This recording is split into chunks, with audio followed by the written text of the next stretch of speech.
품격 있는 아재, 아지매 여러분 안녕하십니까? 빨간 아재입니다. 여러분 추석 준비 잘하고 계십니까? 추석을 앞두고 있는데 오늘은 세월호 이야기를 좀 해야겠습니다. 내년 4월이면 세월호 참사 7주기가 됩니다. 단순히 사고 난 지 7년이 지났구나 이 의미가 아니고요. 세월호 참사와 관련한 범죄 행위의 공소시효가 완료됩니다. 업무상 과실치사의 공소시효가 7년입니다. 이후에는 세월호 참사와 관련된 범죄 행위가 발견이 되더라도 형사처벌을 할 수 없다는 얘기가 됩니다.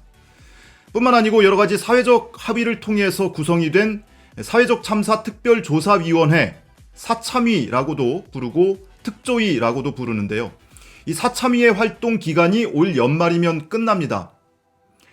많은 분들이 의아하실 수 있어요. 지금까지 언론을 통해서 접한 바에 따르면 조사도 하고 수사도 한 것 같고 해경 123 정장 형사처벌이 된 것도 같고 진상규명도 어느 정도 진행이 된 것 같은데 아직도 뭐가 규명이 덜 됐다는 거지? 이런 생각하시는 분들이 분명히 계실 줄로 압니다. 하지만 여러분 가만히 생각을 해보시면 사고가 왜 났는지 정확히 알고 계십니까? 왜 구조 작업을 제대로 하지 않았는지 규명이 됐나요? 그리고 이런 진상규명 활동이 도대체 누가 어떤 목적으로 방해를 해서 제대로 진상규명이 이루어지지 않았는지 제대로 진상규명 됐다고 혹시 기억하고 계십니까? 아직까지 이런 것들에 대해서 제대로 규명된 게 없습니다. 그래서 세월호 참사로 가족을 잃은 유가족들 그리고 연대 활동을 벌이고 있는 여러 단체들이 며칠 전에 청와대 앞에서 기자회견을 열고 성역 없는 진상규명을 할 수 있도록 조치를 해달라라는 요구를 하기도 했습니다. 이 요구사항은 크게 세 가지예요. 첫 번째, 대통령 기록물을 공개해달라. 황교안 당시 대통령 권한대행이 20만 4천 건의 기록을 대통령 기록물로 지정을 하고 봉인을 해버렸습니다. 그래서 지금 볼 수가 없어요. 그런데 국회에서는 대통령 기록물을 공개할 수 있는 권한이 있습니다. 국회의원 3분의 2가 찬성을 하면 대통령 기록물을 공개할 수 있습니다. 그래서 국회에 요구를 하고 있는 거고요. 자, 두 번째, 이렇게 대통령 기록물을 볼 수 없다 보니까 검찰도 예외가 아니에요. 검찰이 수사를 하더라도 기록물로 지정된 이상 맘대로 열어볼 수가 없습니다. 그러다 보니 제대로 수사가 진행되지 않고 있다고 보는 거죠. 그래서 공소시효를 연장을 해달라. 대통령 기록물을 공개하고 그 공개된 내용을 가지고 추가로 수사를 할 수 있게 공소시효를 연장해달라라는 요구사항이 하나 있는 거고요. 자, 세 번째는 사회적 참사위원회가 여러 가지 조사 활동을 벌이고 있지만 태생적으로 한계가 있습니다. 수사권이 없어요. 관계기관의 협조에 의해서만 진상규명 활동을 벌이고 있습니다. 그런데 해군, 국정원 이런 곳에서 협조를 안 하거나 자료를 제공하지 않거나 그러면 달리 어찌할 도리가 없습니다. 그러다 보니까 사참위의 활동 기간도 연장을 하고 수사권도 주어서 제대로 된 성역 없는 진상규명을 할 수 있게 해달라 이렇게 세 가지 요구를 하고 있는 겁니다. 이렇게 가족협의회는 물론이고 4.16 연대 등 시민단체에서 이런 기자회견과 동시에 청와대 앞에서 연주와 농성에 들어갔고요. 그리고 추석 연휴가 끝난 뒤 10월 6일부터는 대통령 기록물 공개에 동의를 해달라는 청원도 시작을 할 예정이라고 합니다. 국내에서 이런 활동을 하는가 하면 해외 동포들도 목소리를 보태고 있습니다. 4.16 해외연대를 비롯해서 스프링 세계 시민연대 그리고 새사모 등등 여러 네트워크가 구성이 돼서 해외 동포들도 이 사안에 관심을 갖고 지속적으로 목소리를 내고 있습니다. 이 해외 동포들이 직접적으로 국회에 요구사항을 전달하고 그 피드백을 받고 있습니다. 말씀드린 세월호 3법에 대한 동의 여부를 국회의원들에게 묻고 있고요. 8월 초부터 이 활동을 시작해서 지금 2달 가까이 돼가고 있는데 지금까지 121명의 국회의원이 동의하겠다라는 피드백을 보내왔다고 합니다. 여기에는 민주당 의원들만 있는 게 아니고요.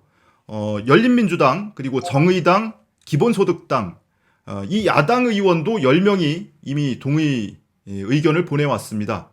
그렇게 놓고 보면 아직도 민주당에서는 60여 명의 의원이 동의하겠다라는 회신을 보내지 않은 걸로 보입니다. 물론 이 해외연대에서 활동하고 있는 분들이 국회의원 전원에게 피드백을 받은 건 아닐 거예요. 메일을 보내고 문자를 보내고 또는 전화도 걸고 SNS를 통해서 또 메시지도 보내고 하고 있다 보니까 모든 의원들의 이메일과 전화번호를 갖고 있는 게 아니다 보니까 제대로 연락이 닿지 않은 경우도 있고 아직 연락이 닿았음에도 불구하고 회신을 주지 않고 있는 경우도 있는 것 같습니다. 자, 이 해외 연대에서 활동하고 있는 분 한 분과 전화 인터뷰를 해보려고 합니다. 이분은 미국의 필라델피아에 계신 분인데요. 4.16 해외 연대 그리고 세사모에서 활동을 하고 있는 분입니다. 액션은 대단히 많았죠. 정말 액션이 많았던 것 같아요. 그러니까 세월호 특별조사위원회도 만들었었고, 그다음에 뭐 그것도 1차, 2차까지 했었고, 사회적 참사 조사위원회도 만들어서 사참위 활동도 했었고, 아울러서 이제 또 검찰에서 아까 말씀하신 이제 특조단도 만들어서 또 활동을 했지만 결과적으로는 누가 처벌당하느냐면 딱 한 명만 처벌받았잖아요. 회계 3점 정장. 그 다음에 이제 그 더 본질적인 문제로 들어가서는 그 세월호가 어떻게 침몰했는지에 대한 진실 규명도 없고요. 그 아직까지도 내인설과 외인설로 이제 뭐 그 보고서가 나왔긴 했지만 그에 대해서 명확한 결론을 내리지 못한 상황이고, 더 나아가서 이 세월호가 침몰할 당시에 아이들이 분명히 내부에 있다는 것을 알고 있었음에도 불구하고 구조하지 못한 그런 정보 시스템의 부재나 아니면 의도적인 어떤 방기, 이런 부분이 하나도 규명이 되지 않았다고 생각을 합니다. 네. 본질적으로 이런 진실 규명과 그 다음에 왜 아이들 구하지 않았는지 이런 거에 대해 명쾌한 답을 주지 않았다고 한다면은 한국의 어떤 제도나 어떤 무슨 액션을 취하든지 간에 그거는 일종의 좀 가식적이고 요식적이며 어떤 정치적인 행위가 아니었을까 뭐 그렇게 생각을 하고요. 이제 지금은 현재 정권도 바뀌고 어떤 그 권력 지형도 변화됐음에도 불구하고 아직도 국회가 어떤 세월호 진상 규명을 위해서 적극적으로 나서지 않고 있는 모습이 저희한테는 좀 논리 모순으로 보이는 거죠. 어찌 보면 이 문제의 결정적인 핵심은 법적으로 제도를 정비해주고 충분히 조사할 수 있게 여건을 마련해줘야 되는 게 국회의 의무인데, 이때까지 새로 정권이 바뀌었으면 정권도 바뀌고 어떤 국회의 지형도 바뀌었음에도 불구하고 아직까지도 그런 부분이 너무 미온적인 건 아니었나 하는 생각이 들었기 때문에 직접적으로 국회한테 입법 활동을 촉구하고 있는 활동이라고 생각합니다. 국내에서도 많은 시민들이 이 목소리를 보태주고 계시지만 해외에 계신 분들도 이렇게 한 발 떨어져서 보면 뭔가 더 선명하게 보이는 측면이 있거든요. 그리고 윤곽이 뚜렷해 보이죠. 그러다 보니까 해외에 살고 계신 우리 동포들도 이렇게 적극적으로 또 지속적으로 목소리를 내주고 있습니다. 며칠 전에 사회적 참사 특별조사위원회에서 특검을 요구하는 기자회견을 했습니다. 특검이 왜 필요하냐, 이 시점에 세월호 관련해서 법원에 제출된 CCTV 영상이 있는데, 이 CCTV 영상 중에 무려 18,000여 곳에 조작 흔적이 발견됐다는 겁니다. 이 복원 영상을 법원에 제출을 했는데 18,000여 곳에서 조작 흔적이 발견됐다는 거예요. 그러니까 CCTV 영상이 뭔가 다른 영상으로 덮어 씌워졌다는 겁니다. 그러니까 실제로 사고 나기 직전 또는 사고 난 당시 어떤 움직임이 있었는지, 그 배 안에서는 어떤 일이 있었는지 이런 것들을 명확하게 규명하기가 어렵죠. 그리고 배 밖에서는 어떤 일이 있었는지, 이게 이제 외인설까지 규명하는 데는 필요한 자료일 텐데 이런 것들이 지금 다 조작돼 있다는 겁니다. 뿐만 아니고 이 DVR 영상 기록 장치 본체를 회수하는 과정에서도 조작 흔적이 발견됐다라면서 이것은 특검을 통해서 수사를 해봐야 된다라는 겁니다. 이 사참위의 활동 기간이 올 연말이면 마감됩니다. 그리고 말씀드린 바와 같이 이 참사 범죄 행위와 관련된 공소시효도 내년 4월이면 완료돼서 더 이상 형사처벌을 할 수 없게 됩니다.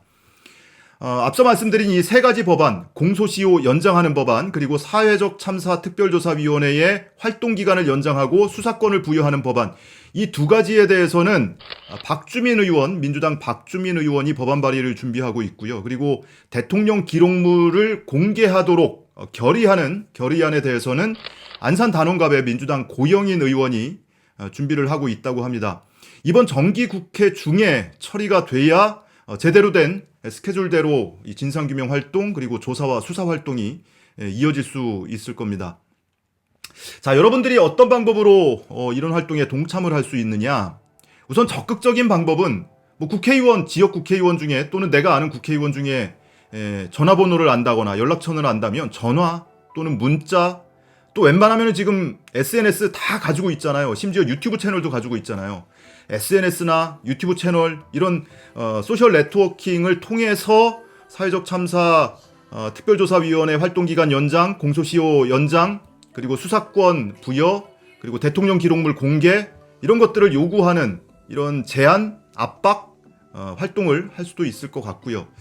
조금 소극적으로는 그렇게 일일이 찾아다니기 힘들거나 또는 연락처를 아는 국회의원이 없거나 하시면 이런 활동을 하고 있는 단체, 세월호 가족협의회라든지 4.16 연대라든지 해외에서 활동을 하는 4.16 해외연대라든지 이런 곳에 가서 응원, 격려 댓글도 남겨주시고, 또 해외연대에서 활동을 하시는 분들은 아마 또 그 네트워크가 있어서 오늘 이 영상을 많은 분들이 보시지 않을까 싶습니다. 제 영상의 댓글을 통해서도 가족들에 대한 응원은 물론이고요, 이 연대 활동을 하시는 분들께도 응원과 그리고 격려의 댓글 남겨주시면 큰 도움이 될 거라고 믿습니다.